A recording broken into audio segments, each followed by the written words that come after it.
quero ministrar uma palavra no teu coração, depois eu quero orar com você. Minha querida Tânia está lá no Brasil, ela não veio. Nosso filho Raniel fazem 4 anos que eu não o vejo. Ele foi embora em janeiro de 2021 daqui dos Estados Unidos. Nós estávamos aqui logo ali pós-pandemia, e ele foi para Portugal. E nesse período ele de Portugal, nós no Brasil, e a gente podia se falar somente por vídeo, né? Então ele foi para o Brasil agora, pegou as férias dele, foi para o Brasil. Ele chegou ontem lá no Brasil e eu estou aqui nos Estados Unidos. Mas a mãe dele está lá toda chororô, feliz, com o filhote, né? E Deus cuidando da casa, da família. Isso é bom, é saudável, né? Graças a Deus. Nesse período do Brasil, você pode abrir a sua Bíblia em Gênesis, logo o primeiro livro da Bíblia, Gênesis 32, verso 22.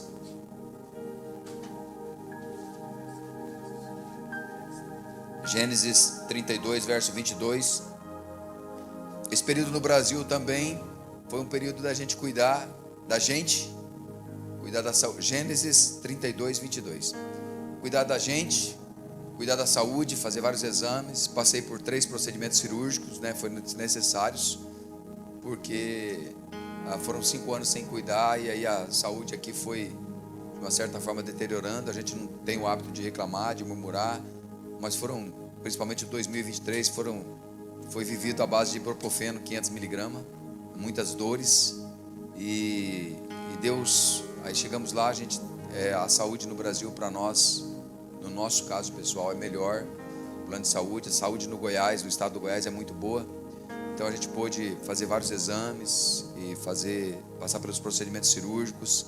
Um deles teve uma recuperação um pouco mais delicada, foram 60 dias de recuperação. Então, esse tempo que estava no Brasil não foi somente de alegrias, de férias, né? Pelo contrário, foi de tratamento, cuidado. Você vai tirar uma foto minha?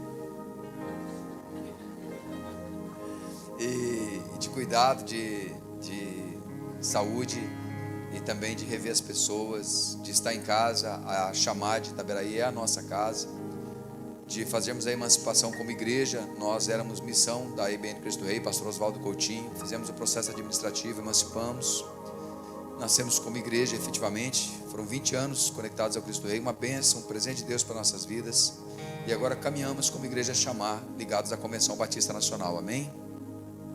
Vocês estão lindos. Falei com o Felipe, falei, olha, agora já trabalharam muito nesses dias, agora está faltando poucas coisas, principalmente o batom, né? Fazer o batom aqui para poder deixar bonito. Você está deixando muito bonita a igreja para o próximo pastor, né? Porque eu acredito que em 6 meses já vai ser necessário começar a procurar lugares maiores. Que Deus amplie essa tenda, que Deus olhe para as sementes que vocês têm plantado, que Ele estenda a mão em favor de vocês, que vocês colham muito, que tem plantado muito. Amém. E que seja um tempo de colheitas abundantes. Que os céus estejam abertos, que a vida de Deus possa fluir nesse lugar. Famílias sejam curadas, lares restaurados, pessoas alcançadas. Nunca esqueçam, nós temos só um objetivo: ganhar vidas para Jesus. Nós não temos outro. Tudo que nós fazemos é para a glória de Deus, amém, queridos? Mas vamos à palavra. Gênesis 32, 22. Quero falar com você nessa manhã sobre a cura dos conflitos. Eu sei que você não tem conflitos internos na sua alma, na sua mente, né? Eu sei que você é uma pessoa totalmente curada, amém? Mas eu creio que talvez para alguém aqui, em um determinado momento, uma palavra que eu vou falar vai ser uma chave que Deus vai entregar para algo novo da sua vida, para esse tempo que virá. Também sei que estar nessa terra não é fácil, né?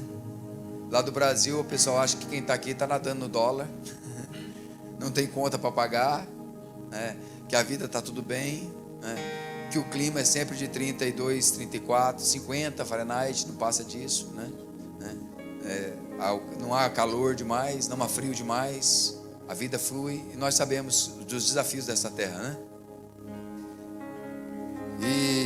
E a cura dos conflitos é esse cara aqui chamado Jacó, que fala muito comigo, que ministra comigo, que me ensina. E Jacó, ele foi viver esses desafios de ser imigrante em outra terra e de ter que voltar. Um dia ele teve que voltar para a casa do pai. E esse texto aqui fala exatamente do momento da volta dele. Depois de 20 anos fora, ele está voltando para a sua terra. O texto diz assim, Naquela mesma noite, Jacó se levantou, tomou suas 2 mulheres, suas 2 servas e os seus 11 filhos. Naquele tempo podia ter 2 mulheres, hoje não pode mais, tá, queridos? Hoje cada homem tem a sua própria esposa e cada esposa tem o seu próprio marido, está escrito, né? Então é só ler Bíblia, né? Seus 11 filhos, 11 filhos você pode ter ainda, tá? Tá tudo certo, vai fazer filho. Transpôs o val do Jaboque. Tem gente que está trabalhando aí para chegar, né? Reuniu todos e fez com que passasse o ribeiro. Então ele pega toda a sua família e vai passar aquele ribeiro, aquele local. E também fez passar tudo que lhe pertencia. Ou seja, o camarada começou sem nada e agora ele está sem nada de novo, né? Ele começa sem nada, saindo da casa dos pais, e agora nesse momento ele está sem nada. Jacó ficou.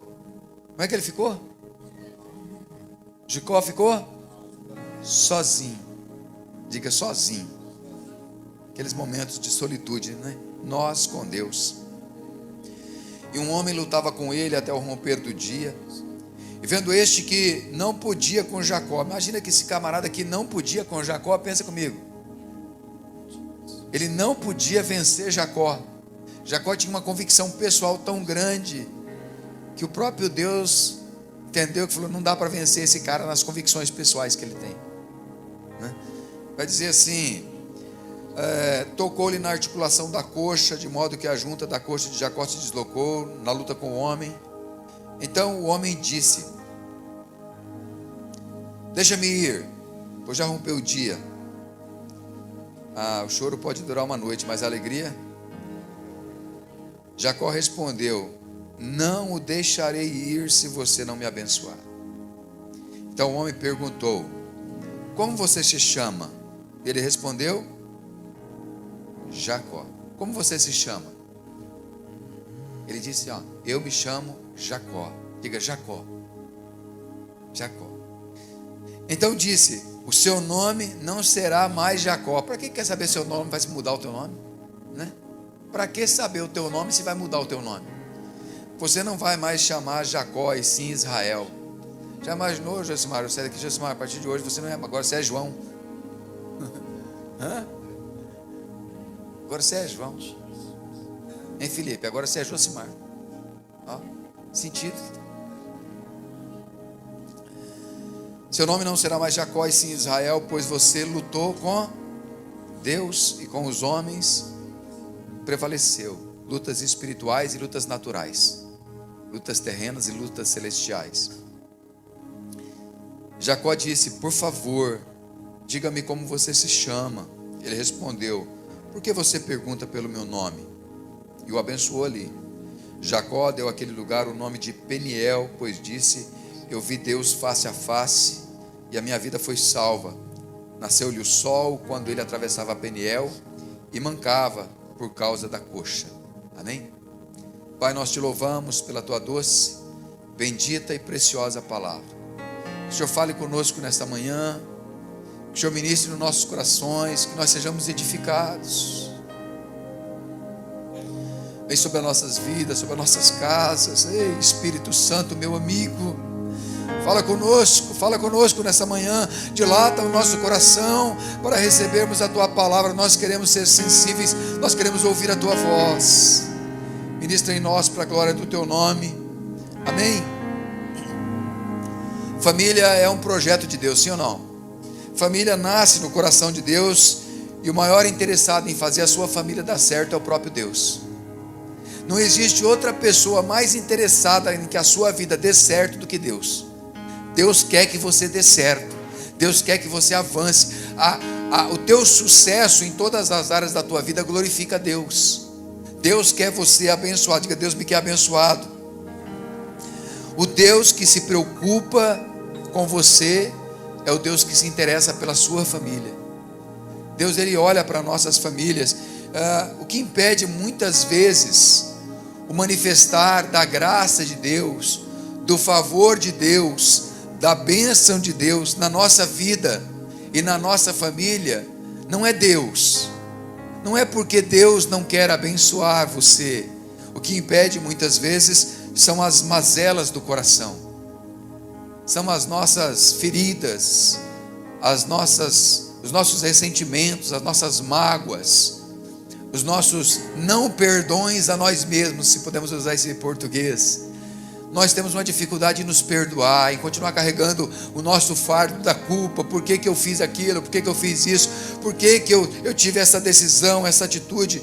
A Bíblia, ela é escrita sob a perspectiva da família. A Bíblia são histórias de família. E Deus, ele se apresenta como um Deus geracional. Eu sou o Deus de Abraão, Isaque e Jacó.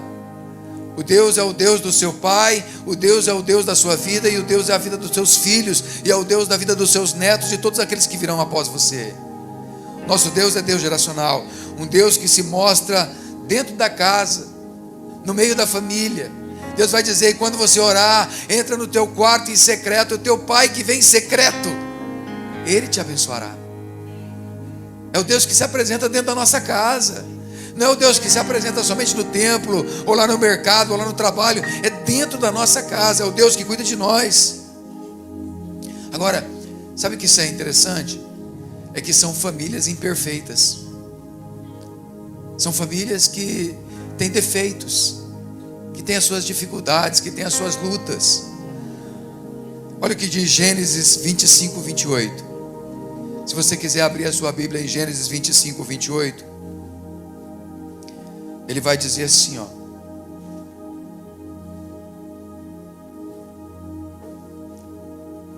Vamos ler aqui, ó.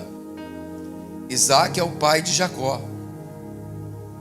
Isaque amava Esaú, era o irmão mais velho dele. Isaque amava quem? Porque se saboreava da sua caça. Isaque é o filho que o pai sonha, o filho que deu certo, filho que teve sucesso, filho que é o cara, meu filho. Rebeca, porém, amava Jacó. Esse cara nasce e ele vai ter uma falência paterna. Ele vai ver o pai amando o irmão. Ele vai ver o pai elogiando o irmão. Saboreava da sua caça. Ei, meu filho, que serviço bom, que caça. E Jacó, você não encontra na Bíblia Isaque elogiando Jacó.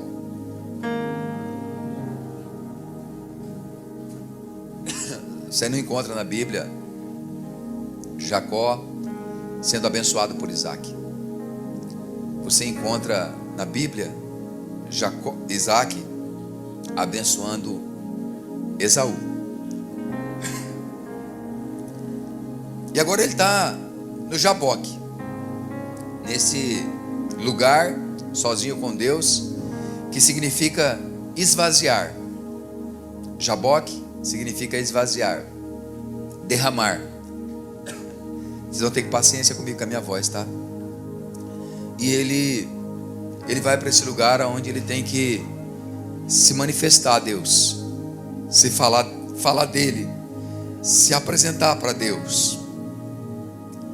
Jacó, ele, nesse lar que ele nasce, em que ele é amado pela mãe, talvez protegido pela mãe e não amado pelo pai, ou talvez amado de uma forma menor, ele vai crescer com um estigma, e ele vai tentar de todas as formas dar certo, provar para si mesmo e provar para sua casa que ele dá certo. E nesse dar certo e ser protegido pela mãe, Jacó vai enganar o pai para receber a bênção do irmão. E o irmão vai ficar com raiva dele, Esaú, e vai ameaçá-lo de morte. A mãe, mais uma vez, para proteger Jacó, vai falar para ele: vai para a casa do teu tio, que era o irmão dela. E Jacó foge. Jacó vai fugir e ele vai ter um encontro com Deus. E nesse encontro com Deus, num lugar chamado Betel, ele pega uma pedra que ele usou como travesseiro, ele faz um altar, ele faz uma aliança com Deus. Se o Senhor me abençoar, se o Senhor me der uma família, se o Senhor cuidar de mim, se o Senhor me prosperar, eu vou entregar para o Senhor o dízimo de tudo. Ele é um fugitivo de casa, ameaçado de morte, sem emprego, sem família, sem dinheiro, sem nada, e ele faz uma aliança com Deus: me abençoa, que eu vou ser fiel ao Senhor. E ele vai agora para a casa de Labão, chega lá, ele vai ser enganado, porque ele vai trabalhar 7 anos por Raquel, pareceu para ele poucos dias, pelo muito que ele a amava. Só que na hora do casamento, Jacó é enganado por ele mesmo, não pelo sogro. O sogro entrega Lia, que é a mais velha, que é a mais feia, segundo o texto. Mas ele vai lá com o sogro, fala assim: cara, eu trabalhei 7 anos pela moça, e o senhor me deu outra, você me enganou. Ele falou: não te enganei, aqui é o costume da terra, você não conhece as leis da terra. Então quando você está num país, você tem que conhecer as leis deles, não? Se você não conhecer as leis deles, você se lasca. E aí ele trabalha mais 7 anos com essas 2 mulheres, ele tem filhos, e ele vai trabalhar mais um período, e agora Deus vai se apresentar a ele, que são outras histórias. Deus vai falar para ele: é hora de você voltar. E ele volta agora. Agora Jacó volta, não mais aquele menino que fugiu de casa. Ele volta agora um homem formado, casado, com filhos, rico, com bens, com tudo aquilo que ele possuiu. E vai estar nesse lugar, nesse ambiente de solidão. O texto diz exatamente assim: sozinho com Deus. Sozinho. Deus nos encontra na solitude. Deus nos encontra nesses lugares a sós com Ele. Aqueles momentos que é você e Ele.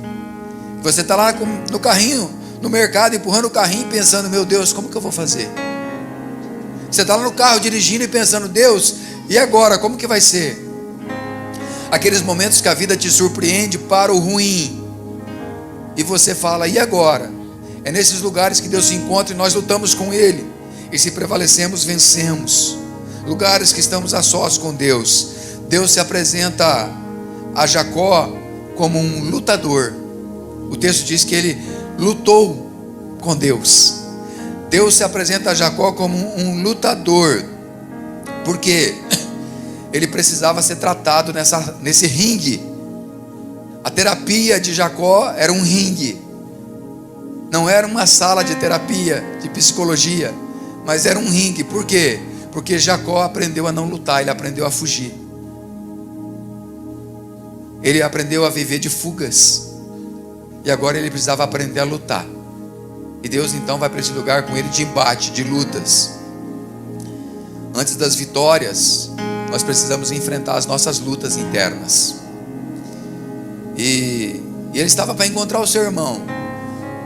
E se você olhar o texto, você vai perceber, dentro de Jacó havia medo. Ele tinha que encontrar o irmão que tinha ameaçado ele de morte. Havia ansiedade. Como é que vai ser isso, meu Deus? Como é que vai acontecer esse momento? E havia a culpa. Lá atrás, há 20 anos, eu enganei o meu irmão. Eu roubei dele. Eu tirei dele aquilo que era direito dele. Como é que vai ser agora? É nesse contexto que ele se apresenta. Você sabe que você é assim por causa do teu passado, né? Você sabe que você é assim por causa daquilo que você viveu. Essa pessoa que você é hoje, ela não é você, ela é o seu passado.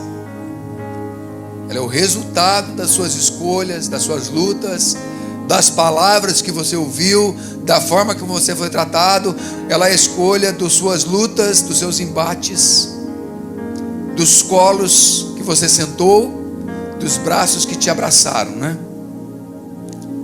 E aí nessas caminhadas da vida, a gente vai chegando nesses lugares de que nós não entendemos algumas coisas em nós, e algumas coisas não dão certo. Por que isso não dá certo? Por que eu passo por essa luta? Por que eu não consigo romper financeiramente? Por que emocionalmente eu estou assim? Por que parece que para alguns é mais fácil do que para outros? Ah, você sabe de você. Eu sei de mim. Eu não sei de você, eu sei de mim. Eu fugi eu tinha 20 20 anos. Eu fugi durante 12 anos do ministério pastoral.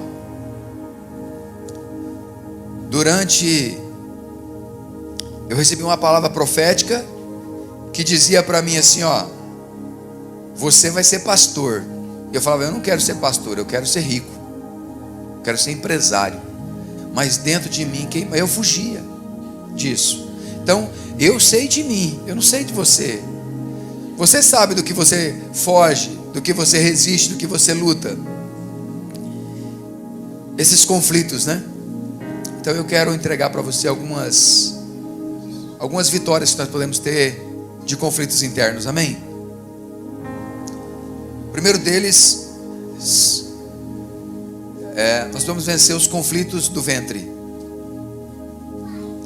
As lutas ocultas dentro do ventre. Olha o que diz Gênesis 25, 21.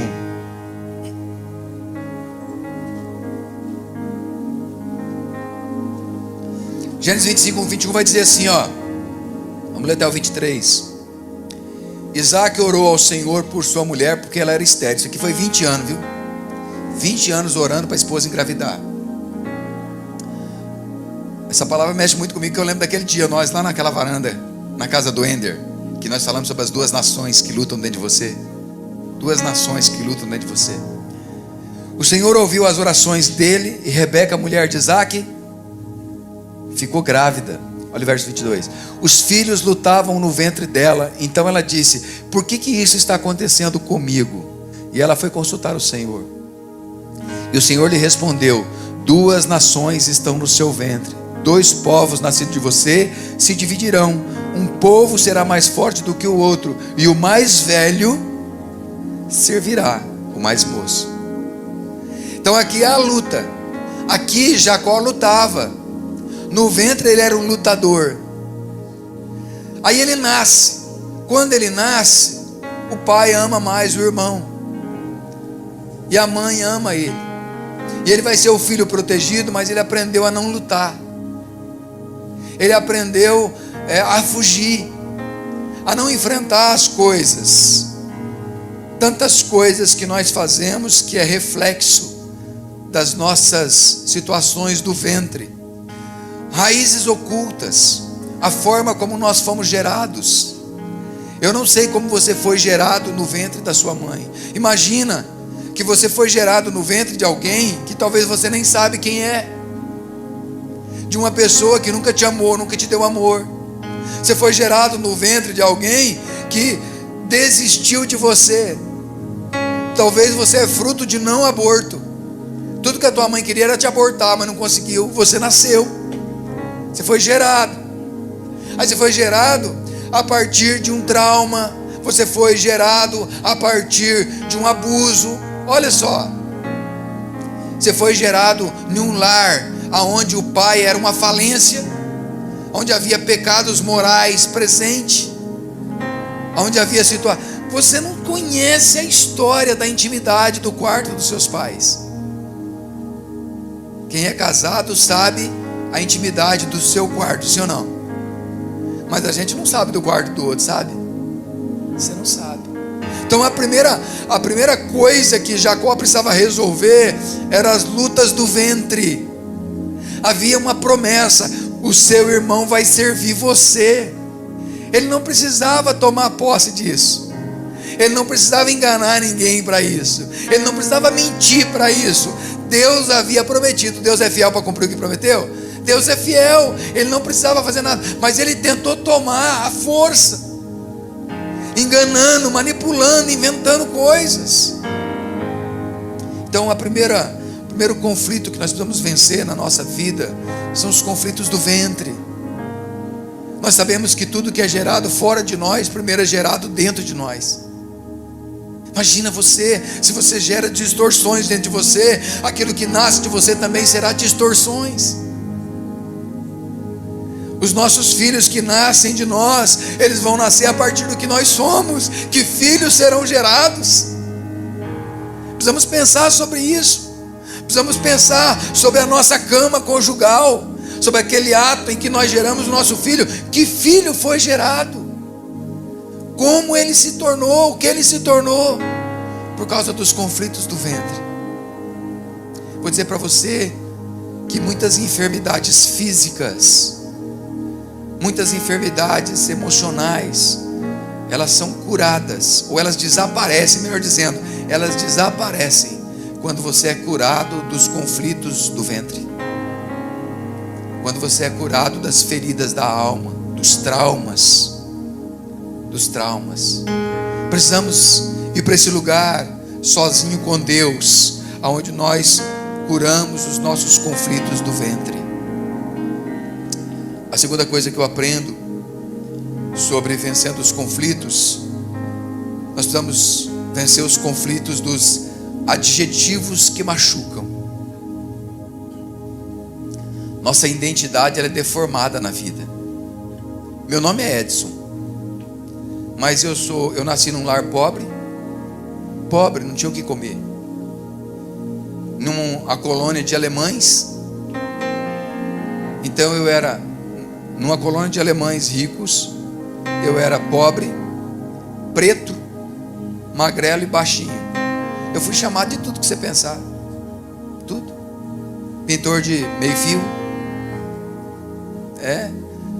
as orelhas parecia que ia voar, não andar, orelha de abano.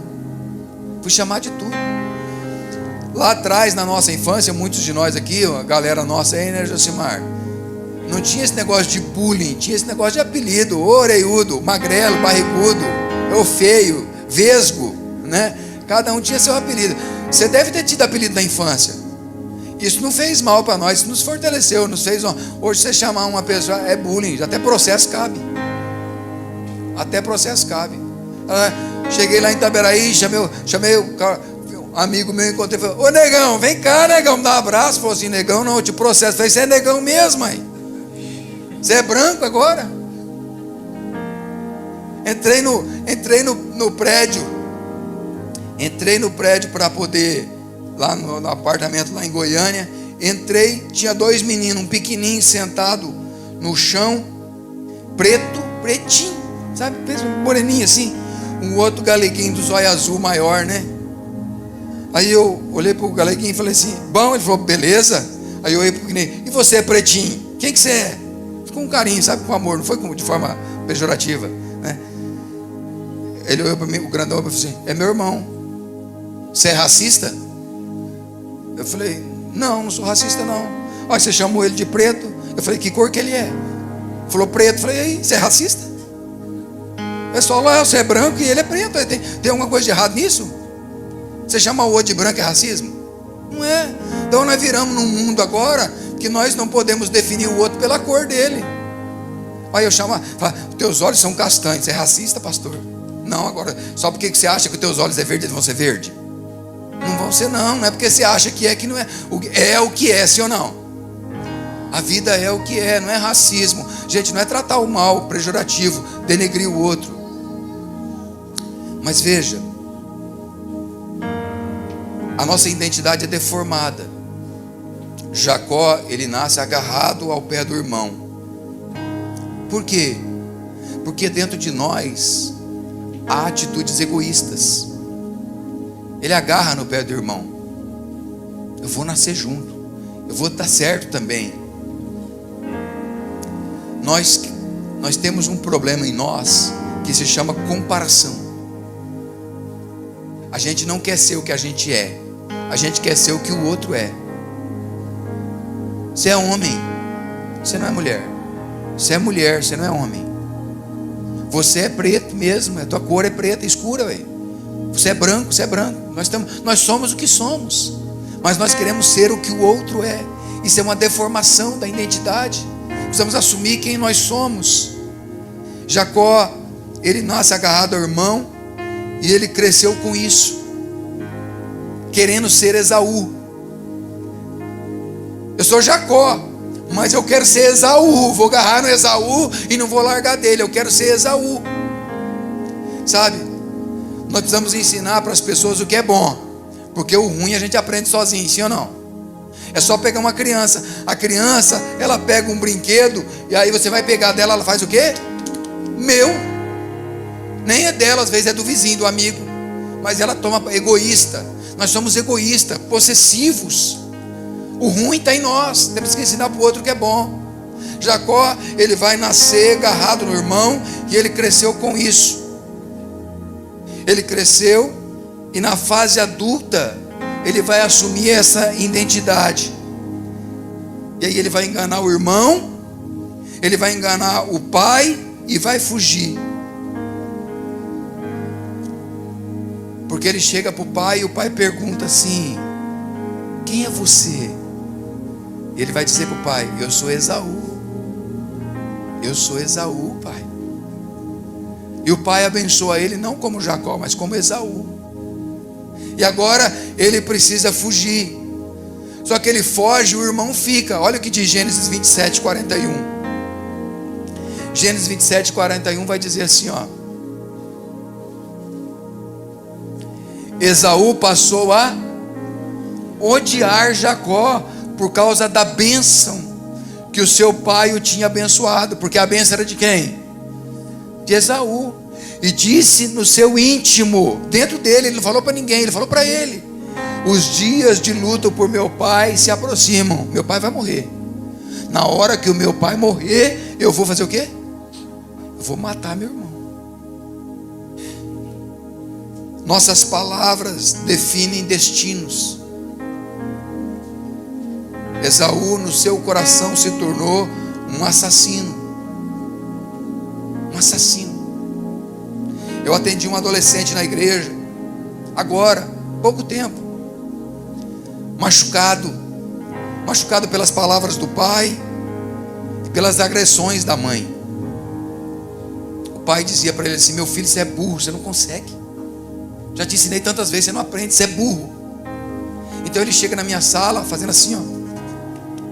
O que foi, filho? Sou burro, pastor. Meu pai falou que eu sou burro, eu não consigo aprender as coisas. Eu sou burro. Eu falei: mas por que você não conversa com a sua mãe? Conversei, pastor, ela me bateu. Ela me bateu. Eu falei: mas o que está acontecendo? Ele falou assim: eu estou viciado em pornografia. Eu falei: sério? Ele falou: sério, pastor, e eu não sei por que eu faço isso. Eu falei: mas e aí, filho? Ele falou: eu fui no psicólogo. E o que o psicólogo falou para você? O psicólogo falou para mim que são os gatilhos. E ele tomou essa verdade para si. Aí ele ia para a pornografia, e para ele poder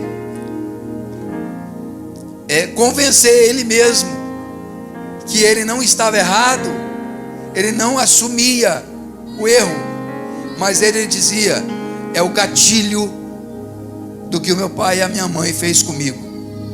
Então o gatilho se tornou a muleta, o gatilho se tornou a desculpa. Falei: filho, com todo respeito à psicóloga, não é nada disso. Você está viciado em pornografia porque é o sistema de recompensa teu ativado. No teu pai, na tua mãe você não tem alegria, mas na pornografia você tem prazer. Então toda vez que você precisa encontrar prazer, alegria, você vai para a pornografia. Falei: isso não é gatilho, isso é recompensa. Você precisa perceber isso. Porque para fugir de quem realmente eu sou, eu encontro fontes de prazer. E fontes de prazer são mentiras disfarçadas de verdade. Nada além disso. Pastor, mas eu estou bem assim. Não, não está. O vale vai ficando cada vez maior, o poço vai ficando cada vez mais fundo. Porque a minha identidade está em Cristo Jesus. A minha identidade não está no que o meu irmão falou. A minha identidade não está no que o meu pai falou. A minha identidade está firmada em Cristo Jesus. Então, que as palavras da minha boca gerem vida na vida da minha família. É isso que tem que ser. Então a segunda coisa que eu aprendo é que nós precisamos nos curar dos adjetivos que nos machucam. Enganador, trapaceiro, mentiroso, sem vergonha, adúltero. Nós não somos isso. Em Cristo Jesus nós somos perdoados, lavados, remidos, curados, sarados. Amém, queridos? Terceira coisa que eu aprendo, caminhando para o nosso fim, da cura dos conflitos, é a cura do conflito dos disfarces.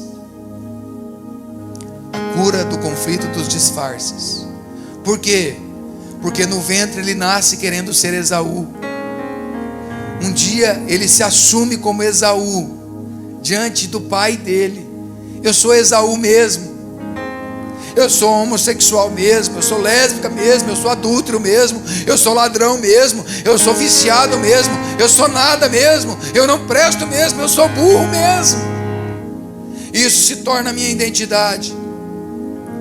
Então quando ele está agora nesse ringue lutando com Deus, naquela luta, Deus vai perguntar para ele assim: qual é o seu nome? Porque ele era quem? Esaú. Ele saiu da casa do pai dizendo que ele era quem? Esaú. Então Deus vai lutar com ele e perguntar para ele: quem que é você? Quem é você? Você disse para o seu pai que você é Esaú. Então eu quero saber quem você é. Eu quero que você fale para mim quem é você. Aí ele vai falar para Deus: é verdade, Deus, é verdade, eu não sou Esaú, eu nunca fui essa pessoa, eu sou Jacó. Hoje eu estou assumindo, eu sou Jacó. Deus fala: muito bem, agora você sabe quem você é de verdade. Então agora você não vai ser mais Jacó, que é aquilo que você nunca quis ser. Você vai ser Israel, príncipe com Deus, que você vai ser o que eu quero que você seja. A cura do conflito dos disfarces. Olha o que diz Gênesis 27, 18.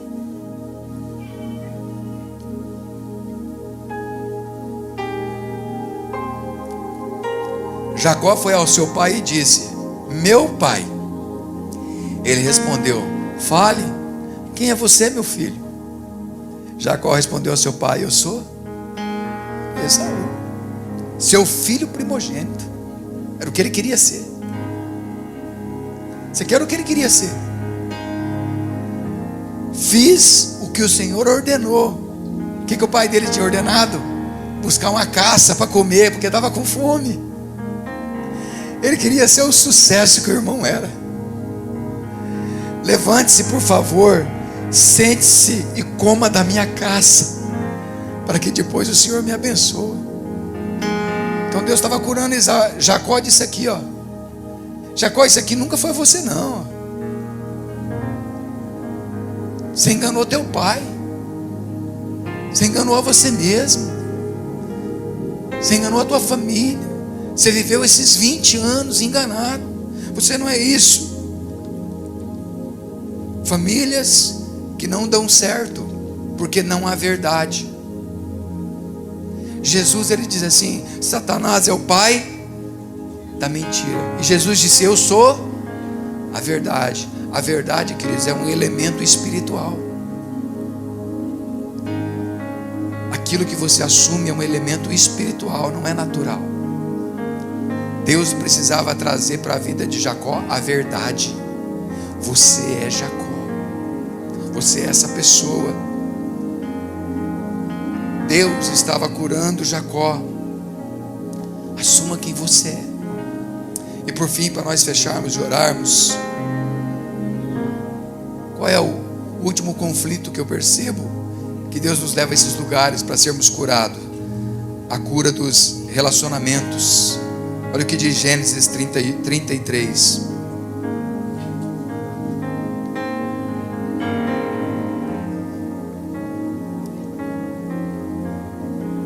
A história do povo de Deus, Israel, ela é escrita por um homem que teve um encontro com Deus e se permitiu ser curado. Quando Jacó ergueu os olhos, viu que Esaú se aproximava, e com ele 400 homens. Então repartiu os filhos entre Lia, Raquel e as duas servas. Pôs as servas e os seus filhos à frente, Lia e os seus filhos atrás deles, e Rebeca e José por último. E ele mesmo, adiantando-se, prostrou-se em terra 7 vezes, até aproximar-se do seu irmão. Então Esaú correu ao encontro dele e abraçou, pôs os braços em volta do pescoço dele e choraram. Cura dos relacionamentos. Esse cara aqui, ó, ele assumiu uma identidade de assassino. Eu vou matar o meu irmão. 20 anos depois, Deus está restaurando a família, o lar, curando as raízes. Porque se Deus não fizesse isso como Jacó, ele jamais poderia ser chamado de Israel. Ele precisava reconhecer que ele não era Esaú diante de Esaú. Eu não sou você, eu sou eu. Então eu quero orar com você, porque naquela luta com Deus, Deus vai levar Jacó a entender que a culpa era dele. A culpa era dele. De quem que é a culpa? A culpa não é do pastor. A culpa não é da pastora. A culpa não é do teu patrão. A culpa não é da tua esposa, do teu marido, né? Aquela velha canção que a gente cantava lá atrás, do Júlio de Oliveira, né? Aquela canção lá atrás a gente cantava do Júlio de Oliveira, da sequidão, né? A terra seca está aqui. A terra seca sou eu. Eu sou a terra seca. Eu sou a terra sedenta. Eu sou aquele que precisa de cura, de vida. Porque Deus quer nos abençoar, amém, queridos? Mas antes de nos abençoar, Ele precisa nos curar. Você recebe essa palavra para a tua vida? Falei demais, né? Conversar com vocês é bom. Graça e paz, família, eu sou o pastor Felipe Almeida, estou passando por aqui para te deixar aquele abraço. Queria te agradecer por você ter assistido esse vídeo, espero que essa palavra tenha tocado o teu coração e venha transformar a sua vida. Olha, você não pode esquecer, se inscreve no canal, curte esse vídeo, manda ele para alguém, porque vai abençoar a vida de alguém, eu tenho certeza. E mais, por aqui em algum lugar na tela está aparecendo um vídeo, clica nele, assiste, entra no canal, olha as outras pregações, porque eu tenho certeza que vai valer a pena, tá bom? Muito obrigado, Deus te abençoe, fica na paz, um abraço.